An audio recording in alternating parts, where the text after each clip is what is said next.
Okay. What's going on with Penny and Gary? Yes, please. Never haven't heard from Excuse them. me. Gary's over. Okay. You recognize that, Judd? I sure do. Tell I them what that recognize is. that sound. Because Mom's voice had gotten very weak, she couldn't call, so this was hung on her bedside. And when she'd wake up or learn something, that's what I'd hear, and I'd scurry into the bedroom and say, "Are you okay, Mom?" "Well, yeah, I wanted to know. Want to get up?" Or, "I just wanted to see if you were still here." Wanted to see if you'd come when I called you. So that's our "Get up, Connie, I need you." So that's that, though. So we're So gonna we're called to start order. our service as she would start her day, which was ringing the bell. I think it's very appropriate. Good morning. Thank you all for being here. I would introduce myself, but y'all know me already. You know who I am. I'm here to hopefully express. Can't hear you. You can't hear me. Oh, You boy. want me to turn this thing up? Move up. Should, Yeah, yeah, we're taking you it can, right up can you hear me now, Mom? Yeah? Okay, Take I don't wanna the blow speakers. anybody out. Right there. No, I don't want to go any closer. I can hear her. Can you hear me now?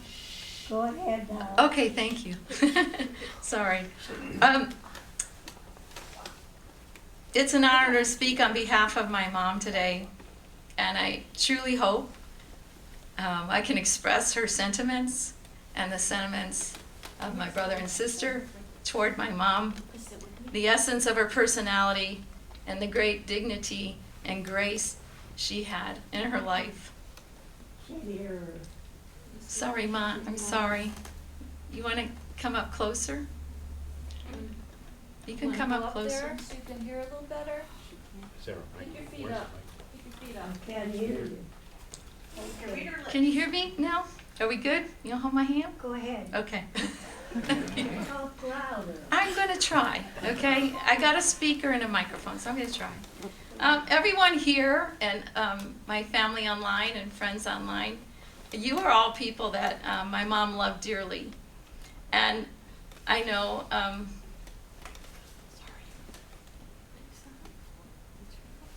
my mom loved you and you loved her, and that's why you're here. So in the last 2.5 weeks, I came up on May 13th, the last 2.5 weeks of her life. It was a great privilege to care for her as she passed into the next life. But in all honesty, it was painful to watch her fade each day. The time spent by her bedside round the clock with my sister Connie gave us both time to reflect on her life and what she meant to us and what she meant to the people around her.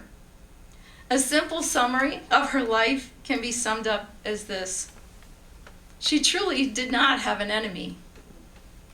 And as Connie said, there was no one who met Mom who didn't really like her a lot. She was kind and funny to all, and you never knew if she didn't like you. That was who she was.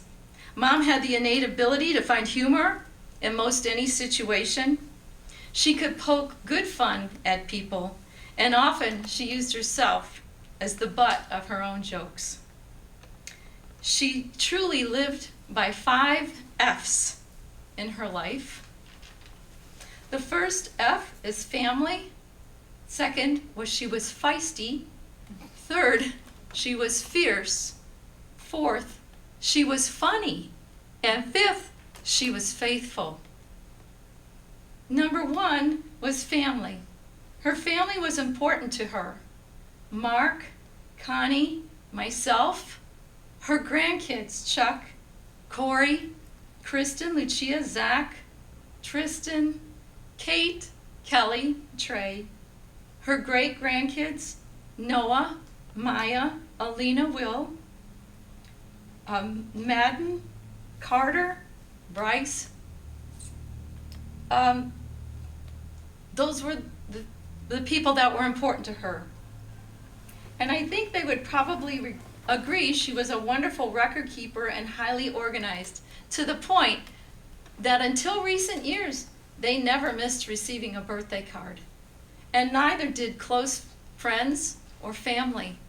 She had that kind of memory and fondness for all the people here.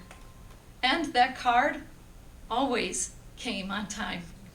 It was never an I forgot. Her brother Don, our uncle and his family, Aunt Dorothy, Donna, Darlene, Diana, and Debbie, each can share great memories and humor of my mom at dinner parties, where she scurried about back and forth from the kitchen to the dining room to the kitchen, and I honestly think she was the character that Edith Bunker was fashioned after, and we affectionately called her Edith. Family was extremely important to her. I think we can all reach that conclusion.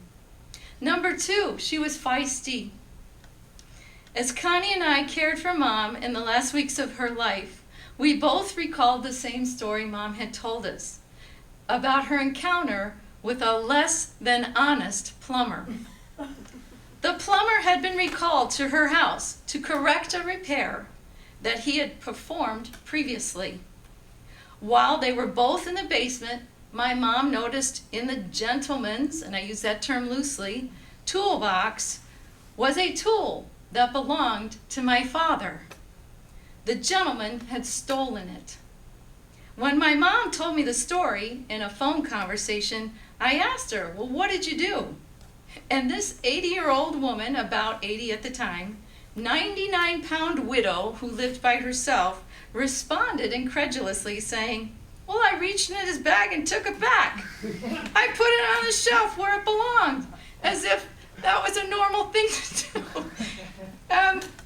Clearly, as my husband so eloquently said in his Texas accent, she wasn't as big as a minute, but she wasn't afraid of anything. And that was the truth. That was who she was. Number 3F is she was fierce. She was a fierce traveler. By commanding us to get in the car that she had already loaded up in the 1960s and 70s, throwing the kids in the back of the station wagon, and traveling by herself, navigating journeys such as Dearborn, Michigan, New York City, Washington, D.C., Monticello, the Blue Ridge Parkway, Charlotte, Cedar Point, Presque Isle, Put-in Bay, Geauga Lake, Florida by train and by car, Hawaii, cruises on her own, Maine, visiting relatives' genealogical roots, and to think about a woman doing that in the 60s without her husband, and she did it. She wanted to go, we got. And she got her little triptych from AAA, and we followed the map at the time, no GPS, you just flipped the pages and followed the road. In recent years, as Mom's health declined, she still remained equally fierce. She suffered strokes,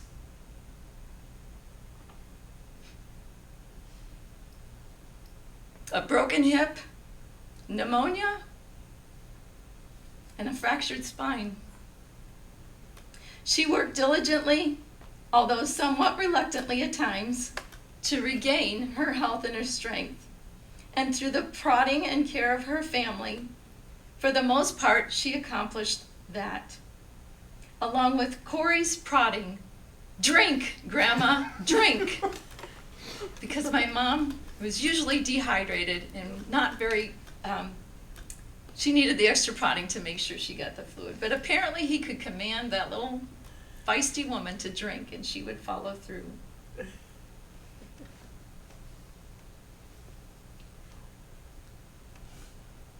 On the last day of her life, a dear friend of my sister stepped in, Sue Rothman, who tended to my mom with Connie on the last day of her life when I could no longer help.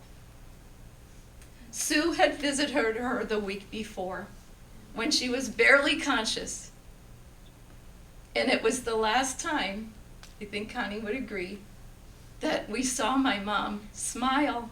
She was so happy to see Sue. She opened her eyes wide. But that was the fierceness in her soul. The fourth F my mom had was she was funny. Truly the essence of my mom's personality was she was funny, hysterically funny. And as Lori Cood, a dear family friend, framed it up, she said, "Your mom was wickedly funny." When asked about my mom's obituary, I said, "My mom wrote it herself." She said, "She did." She said, "I bet it was funny." I said, "No, actually it's rather bland." She said, "I'm surprised because your mother was wickedly funny and she would always pop a zinger." And I'd look at her and I'd go, "Josie?" Because that's what she did.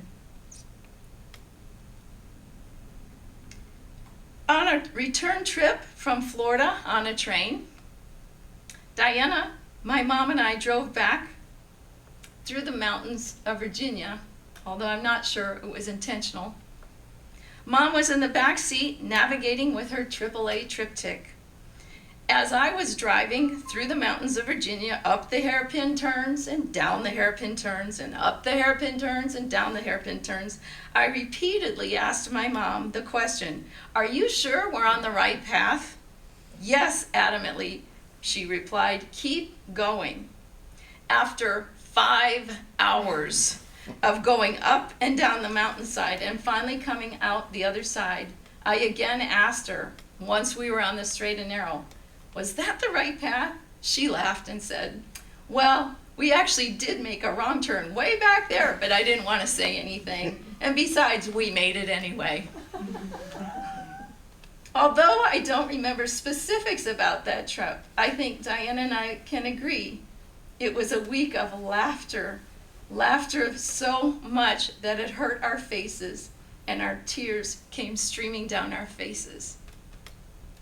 Kelly and Kate apparently loved my mom's zingers, her ability to poke fun at Mark, and they took great delight in that. They would both laugh and giggle in great delight. My mom had a magnetic pointer in her kitchen. It was one of those long collapsing sticks that looked like an old-fashioned antenna. At the end was a magnet about the size of a quarter. When my family would visit her from North Carolina, my son Zach would love to play with that thing. He'd extend it full out and point it at his sister who sat across the table from him, Lucia, and he would quickly magnetize the glasses on her face as she would scream, "Leave me alone!" and he would squeal in great delight. It annoyed the crap out of her, but to him and my mom, they thought it was funny. On his birthday, Mom sent him that magnetic wand with the following note she had typed out. It read, "I, Zach, do hereby promise not to torment my sister with this." And then it said, "Sign here." And it had a line for his signature. Kristen loved the fact that Grandma turned her into a fast food junkie by taking her to McDonald's, Burger King, or wherever she wanted after school. And if she didn't like the pizza that was served, Grandma often would order her own. My brother recalled a story of my mom in his own words, as I politely asked the folks to try and recall a story that really captured the essence of my mom. So I don't know that my brother remembers that he typed this, but I'm going to read it to him, read it out loud. My mom, Connie, Betty Crockett, and Judy Crockett, old neighbors, and I had taken a trip to Detroit on the Aquarama. It was a boat that ran between Cleveland and Detroit. The trip was very relaxing and uneventful. However, in Detroit, I believe we were leaving a hotel, Judy Crockett and I were playing in a revolving door. Somehow, to this day, I'm not exactly sure how, I got my head stuck in the revolving door, with some old woman pushing on the other end. My mom sprang into action and rescued me from the child-eating revolving door. The old woman was shook up and very apologetic. I knew I was going to be in trouble for playing in that door. Upon leaving the scene of the crime, the 5 of us took a walk so my mom could vent and then settle down. Anyway, as my mom proceeded to tell me what an utter embarrassment I was, I had no idea how angry she was until she said, "For 2 cents, I'd leave you here." Imagine my surprise when Betty Crockett reached into her purse and pulled out 2 cents. How I made it home, I'll never know.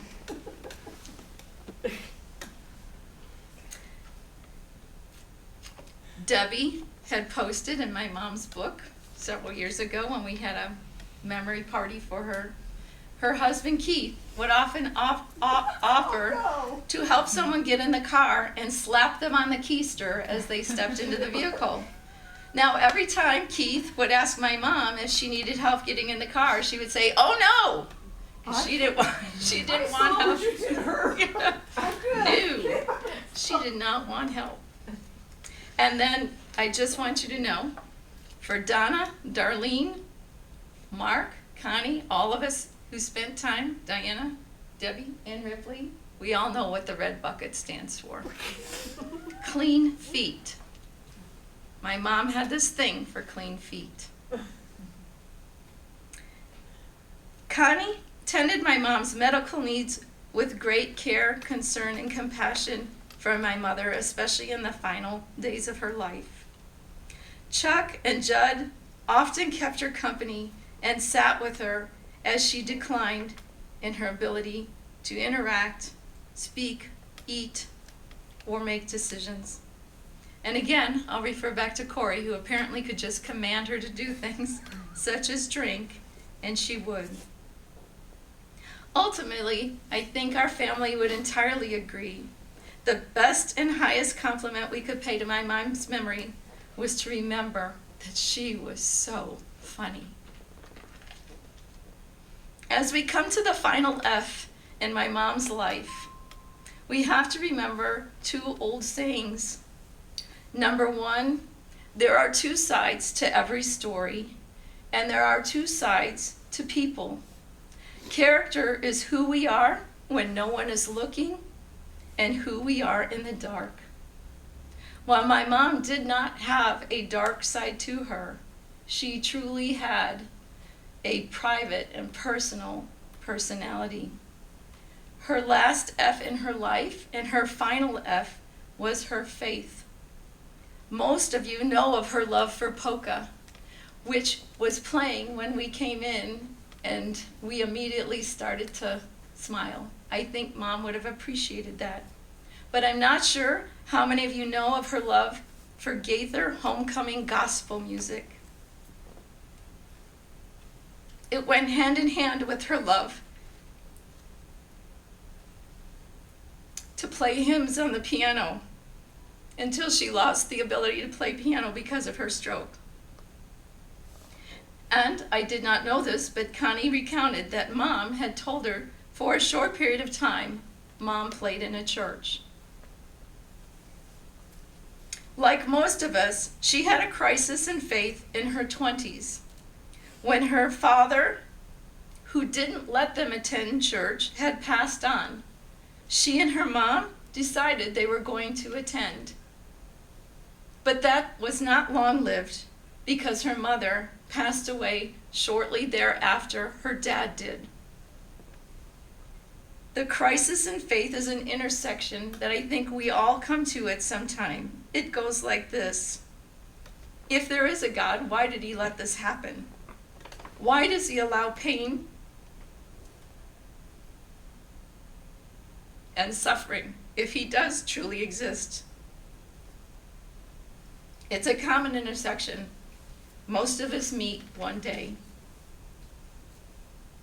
But I believe the real intersection in my mom's crisis was the question framed like this. Is death all there is? Is there life after death? And what happens? This question can be answered scientifically. For we are all energy, or a form thereof, and energy is defined as the ability to produce heat and or exert force to move objects. Scientifically speaking, energy can neither be created nor destroyed. It merely changes form. The true question then is, what form do we take after we die? What do we change into? As my mom lay in her bed the last 2 weeks of her life, and Connie tended her deepest physical needs and held her hand and did things that I couldn't because I am not a nurse. I would sit by my mother's bed and talk to her. Sometimes she acknowledged by slightly shaking her head, yes or no. And sometimes she didn't acknowledge at all.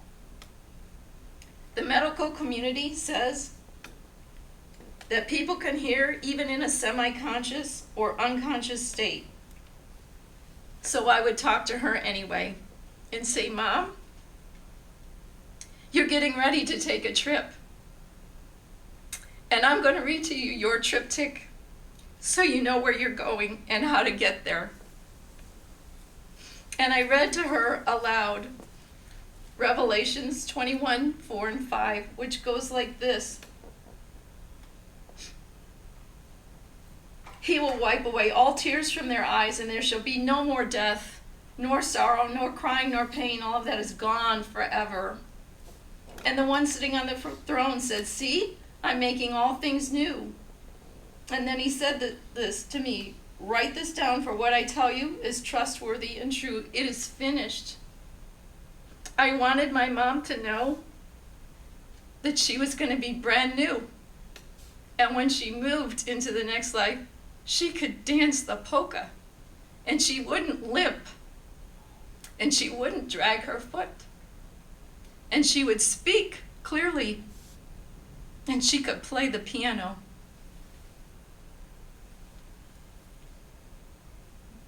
The time spent by her bedside round the clock with my sister Connie again gave us much time to reflect. And I thought, what do I want my mom to know as I know she's moving into another place?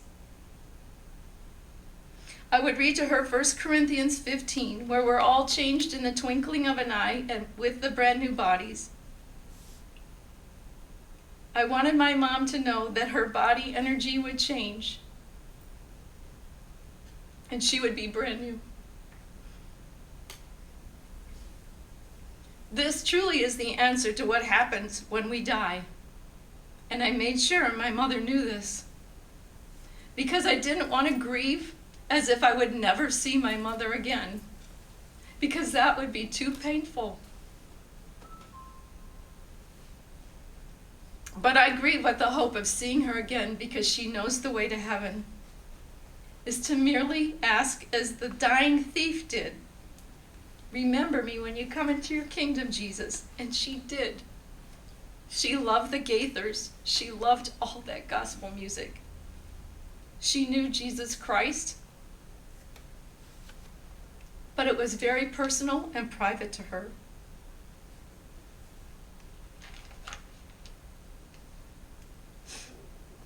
In conclusion, we will see Mom, Grandma, and Josie again. She will laugh and smile and crack jokes. She will dance that polka. She will play her piano. And she will be drinking without Corey telling her to drink. Grandma, drink. She is drinking from the river of living water. She is in a light place forever, where there is no darkness, and there are no tears, and there is no death or sorrow. I will see my mom again, and I know you will too, if you ask Christ. to just take you in his kingdom. The last thing I did for my mom every day after Connie tended to her, and we turned her and washed her, I would sit and I would read to her, or I'd talk to her, or I did one thing, and this was the only thing I wanted my mom, if she heard nothing else, to know. That I wanted a blessing on her life, because she was such a blessing to us. She was such a fabulous mom, which would be the 6th F. So as they play this last song, it's called The Blessing. It is the exact song I played for my mom every day of the last 2 weeks of her life. I sang it to her. And I hope and pray the same thing for you. I think, in conclusion, we can agree on this one thing. Mark, Connie, and myself, we had a great mom. She loved us all, and she loved everybody in this room and on that feed. Thank you for being a great part of my mom's life, and if you would play the blessing, or if anybody else wants to say anything, I'm done. We're done. And this is the song I would play to her every day or sing over her.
Anyone in this room.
Thank you, Kim, for very nice service for the family and everyone here. This concludes the service here at the funeral home. The interment's going to take place at Knollwood Cemetery.